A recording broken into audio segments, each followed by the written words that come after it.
Welcome to the HRchat Show, one of the world's most downloaded and shared podcasts designed for HR pros, talent execs, tech enthusiasts, and business leaders. For hundreds more episodes and what's new in the world of work, subscribe to the show, follow us on social media, and visit hrgazette.com. Welcome to another episode of the HR Chat Show. I'm your host today, Bill Banham. And in this episode, we're going to consider iris recognition biometric technology available to hold employees accountable and the benefits seen to enterprise organizations. And joining me on this show, a returning guest, is Mohammed Murad, Vice President, Global Sales and Business Development over at Iris ID, and Ken Mallin, Sales Manager from TreeRing. So listeners, you know that I'm a simple guy. You regular listeners of this show will know I'm a simple guy. I like to try and keep my episodes pretty simple, straightforward. We've got a couple of guests on today. They're talking about related but different things. And I thought the way we're going to approach this particular episode is we're going to catch up with Mohammed and talk a little bit about what Iris ID are getting up to before we then get to know Ken Mallin. So Ken, Mohammed, thank you again for joining me. And Mohammed, let's you and I start by having a bit of a chat. Firstly, Mohammed, why do you believe that companies should be upgrading to biometrics when it comes to time and attendance solutions?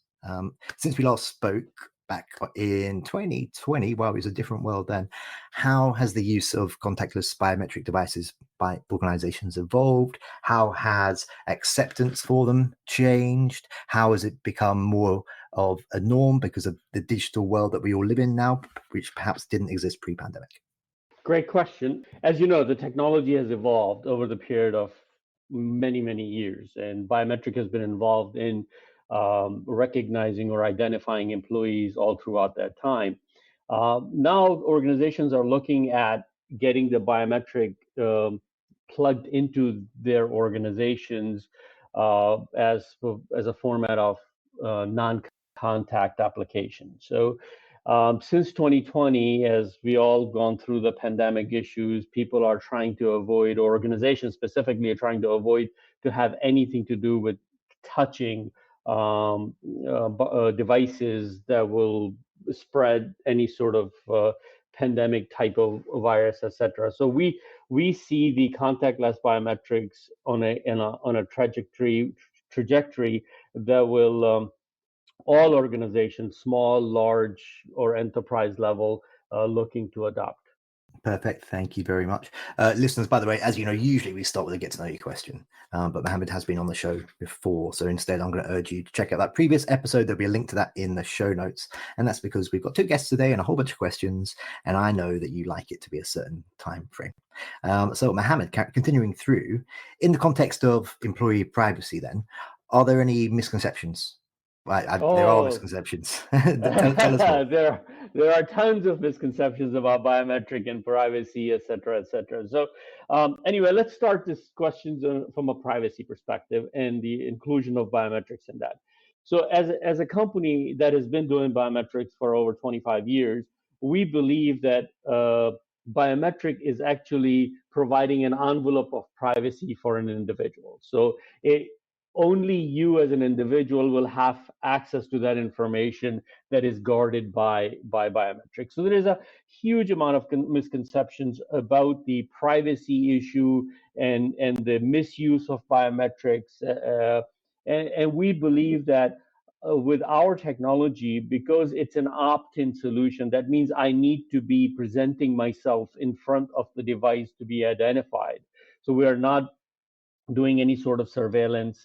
Where biometric intersects with issues in this space is when you start looking at companies or technology misuse, where talking about surveillance and looking at people's face images of other sites that you shouldn't be doing. So, well, basically with Iris ID technology, we are really a big holder of your privacy. We believe in that individuals' biometrics should be protected. We provide all sorts of security technologies on top of the biometrics, so your templates are very much protected and can only be used in the manner that they're supposed to be designed to be used, or have been part of the application that should be used with. Additionally, what we offer is consent and attestation. So a lot of our partners are starting to include those sort of messages, and we have a complete privacy policy that we provide to our customers and partners as as a matter of normal business. Thanks for tuning in to the HR Chat podcast. If you're enjoying this episode, we'd really appreciate it if you could subscribe and leave a 5-star review on your podcast platform of choice. And now, back to the conversation. Work patterns have changed a lot, as you and I have both mentioned in this conversation so far today. Changed a heck of a lot over the last few years. What do you say to those who would suggest that an employee should be measured on their productivity? We talk about this a lot on this show, Mohammed. Well, for example, I had a chap on who was a big proponent of the 4-day work week, and he was saying if you can get your time done in 4 days instead of 5 days, then do hours matter so much? What do you think? What would be your response to the suggestion that an employee should be measured on productivity rather than hours logged? Well, I think both have validity. Of course, you should be measured on the kind of work and production that you're doing, but at the same time, to make sure that you are getting paid for the work that you have performed, there should be an exact measurement. And what biometric technologies are offering is the exact measurement of when you arrived and when you left. And your productivity measurement is going to be done by your supervisors, how much you accomplished within that period. There are rules and laws in every state in the United States and other parts of the world. They offer that, an individual should be working at a certain period of time. And after that, they should be eligible for overtime, etc. So by inclusion of these time clocks and biometric technology to identify them when they arrived and when they finished work, I believe it's necessary. So they both need to go. Productivity measurement, so you can get paid more, and then time counted when you were at that location. They need to work in with each other. So they are not exclusive. They should be mutually applied. In our last conversation, Mohammed, we looked at the then new Iris Time, a tool to provide a high ROI by eliminating costs associated with administrating and managing punch, barcode, magnetic swipe, or proximity cards and pins. What's happened since? Tell us more about the deployment and response to Iris Time over the last few years. Yeah, we had great response. It's a fantastic technology. We have taken the strongest biometric available in the market with the best application of a tablet. We combine them together. Great response from the customers. We have thousands and thousands of these installed across. We have major contracts with major I guess they call them PEO type of organization that take our technology, incorporate it into their human resource management solutions. Additionally, what that opened up our solution to organization was the ability our partners can build an application that can sit on our device. That means it's no longer just clocking in and clocking out. It is also a user interactive application, so I can see what my vacation hours are left. I can see how much overtime I have worked. I can even, if it is connected properly and integrated into appropriate applications, I will be able to see what my 401k is, etc. So it basically not only it's a clocking in, clocking out device, it also could be used as a employee information. And looking at all those things, some of our ISV partners, you're going to be talking to Ken afterwards, they have taken that and built applications and really built a strong ecosystem of our technology for the end users. Okay, great. Let's talk more about your partners then. And what that means for you guys. Iris ID says it's the only biometric workforce management solution with a full ecosystem of partners. What does that look like? Can you sort of tell us more about that? And what does it mean for your customers? What kind of extra access does that give to your customers compared to using your competitors, I guess is what I'm asking you. Well, I mean, when we started this or built this product and had it available in the market, the whole idea was that we want to build a technology that other partners who have expertise in their particular areas, vertical markets, they can take those expertise and build applications that will sit on the device. That opens up a whole new world for them and for our product, and customers can now very pinpointly say, hey, I would like to have these type of things addressed on this particular application within a larger organization. So they can have multiple type of application devices running on each device for different areas. So if you have an assembly line that requires a different type of input from the end user or the end end user, they can put that interact with the device, and or somebody is working in the warehouse, they have different needs that application. So our partners have embraced that very well, that the technology works, it has the ability to incorporate into very customized solution, and our ecosystem has grown. So we have ISVs or independent software vendors who are smaller and providing applications to a niche market. Then we have very large organizations. I don't want to advertise them, but they are very, very big organizations in the United States. They have adopted the technology to provide solutions to their end customers, and some of them are on-premise solutions, some of them are cloud-based solutions. So the technology has a real nice fit into their applications.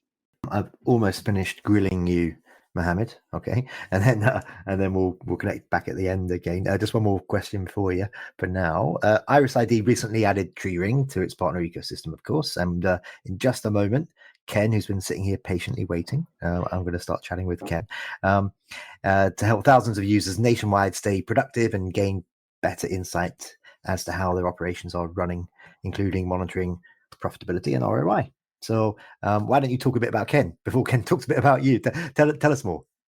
Yeah, so we're very excited to have TreeRing in part of our ecosystem family. It allows us to address a market segment that our product by itself cannot. And they have done some. I'm going to let them talk about some of their applications. Some of the applications they have built, they're phenomenal, and we love to put them out there in the market. I think there is an event coming up where we'll be showing their product running on our device in the booth. So we are very excited to have them part of our application, our ecosystem. Okay, rock and roll. Well, that leads me on to saying, hey Ken, how you doing? I'm doing great. How are you today? I'm good. Thank you very much for your patience there. We're now going to chat with you a bit. I've got several questions for you now, but why don't you start by taking just a minute and telling our listeners a bit more about yourself and what your role is. Sure. I have been with TreeRing probably in the neighborhood of about 12 years. My role is in the sales development, business development role, customer relationship, kind of multiple hats, but really the idea is to present the best products to clients and service them as best we can. We're very, very proud of our relationship with Iris Time, and look forward to having a conversation with you further about it. What's the best thing about your job, Ken? The best thing about my job really is to be able to communicate with clients, hear what's going on in the marketplace, learn new things, and get the satisfaction that we're doing the job for clients. Many of them have been with us a long time, so we take pride in that. And really also working with my colleagues. A lot of my coworkers have been with TreeRing for as long, if not longer, than I have. We've got a close-knit group, and again, the focus is on product and on customer. It certainly says a lot when you've got folks who stick around with you year after year. Okay, let's get to know a bit more about how you guys are partnering up. Tell us what your customers are saying about the Iris Time IT100. Sure. I think to kind of echo the earlier comments, for us originally, the idea was something that's reliable easy to set up from an installation standpoint, very accurate. And then when they get it, we're hearing that the screen, the size of the screen, the accessibility is a big plus as well. And also, we have these clocks out in sometimes some might consider harder to use or harder to recognize, pick up the biometric piece of it, environments. And we've never heard boo from anybody regarding the accuracy and reliability of them. So it's been almost exclusively strong positivity on what we're providing to them. How easy is the integration of the device with TreeRing Time then?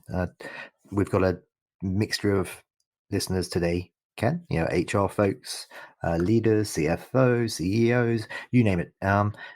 Give us an overview of what that looks like and what the ease is for the average listener.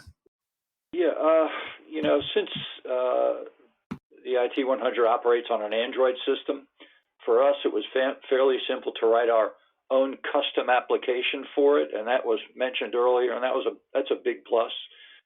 Our application on the IT 100 enables clients to have the ability to do a wide variety of functions and features that are built into our product and is also available to them. So such things as obviously punching in and out, changing their shifts. They can transfer departments, review timesheets, look at schedules, see benefit balances, do attestation, and that's particularly important to some clients in states where compliance and regulatory compliance is significant. So they're able to make attestations at the clock about what's happened at work. Or we had clients that were using the attestations during COVID to document health status and a number of other things. So really, again, it's the prime key was our ability to put our own custom application on it. Okay, so you mentioned a few client success stories just a moment ago. So I'm guessing that you find that biometrics are replacing more traditional methods of timekeeping. Where do you see it going over the next couple of years as well?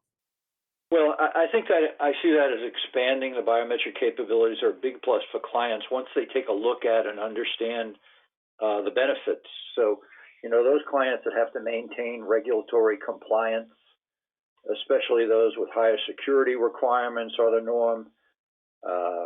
There's also the established or perceived buddy punching idea. So this completely eliminates that, and that's an immediate ROI for a company that had issues with that. Longer lasting ROIs, are certainly there as well, reducing compliance costs. And we have a client that has pointed to the acquisition of new business for them based on their ability to present an in-house best-in-class biometric solution. That was a win-win for them and the contract they were trying to win, where security and reliability, they were major considerations for that client in winning that contract. And the Iris clock was front and center. Might not be saying too much. So it had a lot to do with them winning that business. Perfect, thank you. I think for the last question here, instead of asking you to answer to me, virtually turn around to Mohammed and maybe share with Mohammed why TreeRing partnered with Iris ID in the first place, and perhaps talk to him a little bit about some of your experiences so far.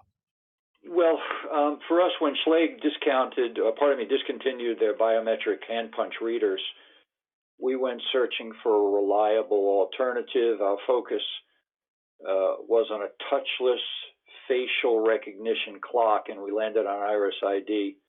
Again, because we were impressed with the technology and all of the other things that were mentioned. Our timekeeping solution we consider to be a best in class. It's in its 8th generation, servicing clients for 25 plus years with features, functions, and benefits that I mentioned earlier that rival companies that are quite a bit bigger than us. So it only made sense for us to align with, a solid biometric clock offering that mirrored our commitment to employee satisfaction and reliability. And after doing the evaluations, it was kind of a no-brainer to get with Iris ID for a biometric clock option, and quite glad we did.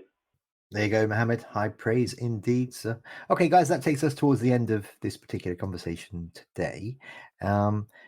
Before we do wrap up, can you maybe let our listeners know how they can learn more about the Iris Time IT100s? And of course, how can they connect with each of you? Is that email addresses? Is that LinkedIn? Are you all over TikTok? Tell us more.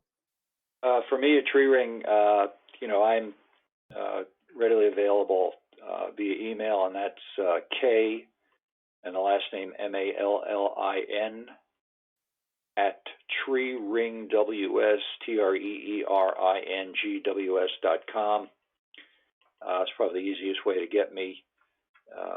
Phone number 678-552-2085 on LinkedIn as well. And, welcome anyone who might want to learn more about Iris ID or TreeRing. Perfect. Thank you. And what about you, Mohammed?